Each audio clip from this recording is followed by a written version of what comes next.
Praise the Lord, hallelujah. ഒരു നല്ല പ്രഭാതം ആശംസിക്കുക. ഉണരുമ്പോൾ തന്നെ തമ്പുരാന്റെ വാഗ്ദത്ത വചനം നമ്മൾ ധ്യാനിക്കാൻ പോവുക. പ്രത്യേകിച്ച് ദൈവം എനിക്ക് ആരെന്ന് പറയുന്ന ഒരു വാഗ്ദത്ത വചനമാണ് ഇന്ന് ധ്യാനിക്കുന്നത്.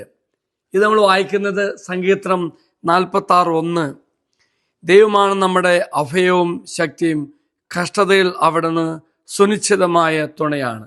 ഓർക്കുക, ദൈവം ആരെന്ന് പറയുന്നു. 3 കാര്യം. 1, ദൈവം എനിക്ക് അഭയവും ശക്തിയുമാണ്. ദൈവം എല്ലാത്ത ഉറവിടമാണ്. അതിനുശേഷം പറയുക, കഷ്ടത എനിക്ക് സുനിശ്ചിതമായ അഭയമാണ്. പ്രിയമുള്ളവരെ, ഈ തമ്പുരാൻ്റെ പക്കലേക്ക് നമ്മെ തന്നെ സമർപ്പിക്കണം. കർത്താവ് നമുക്ക് അഭയമാണ്, സുരക്ഷിതമാണത്. എല്ലാ കാര്യങ്ങളും നമ്മെ സഹായിക്കുന്ന ദൈവമാണെങ്കിൽ ഈ ദിവസത്തിൻ്റെ ആരംഭത്തിൽ ഈ വാഗ്ദത്ത കൂടാരത്തിലേക്ക് നമ്മുടെ നിയോഗം സമർപ്പിക്കാം. അപ്പോൾ ദൈവം എനിക്ക് ശക്തിയായി മാറും. പ്രത്യേകിച്ച് നമ്മുടെ ജീവിതത്തിൽ ദുഃഖവും വേദനയൊക്കെ വരുമ്പോൾ ഓർക്കുക, എന്നെ സഹായിക്കുന്ന അനുഗ്രഹത്തിൻ്റെ ഒരു ദൈവം, എന്നെ തുണയ്ക്കുന്ന ഒരു ദൈവം, എൻ്റെ ജീവിതത്തിൻ്റെ എല്ലാ സമയങ്ങളും എൻ്റെ കൂടെ നിൽക്കുന്ന ഒരു ദൈവം. ഈ ദൈവത്തിൻ്റെ സാന്നിധ്യം അനുഭവിച്ച് ജീവിക്കാൻ ഇന്ന് കർത്താവ് നമ്മെ സഹായിക്കട്ടെ എന്ന് പ്രാർത്ഥിക്കുന്നു.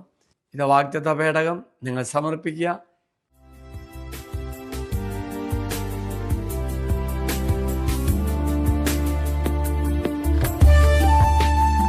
ഇത് നിങ്ങൾ സമർപ്പിച്ച നിങ്ങളുടെ എല്ലാ നിയോഗങ്ങളും അൽത്താരയിലേക്ക് അച്ഛൻ സമർപ്പിക്കുന്നു.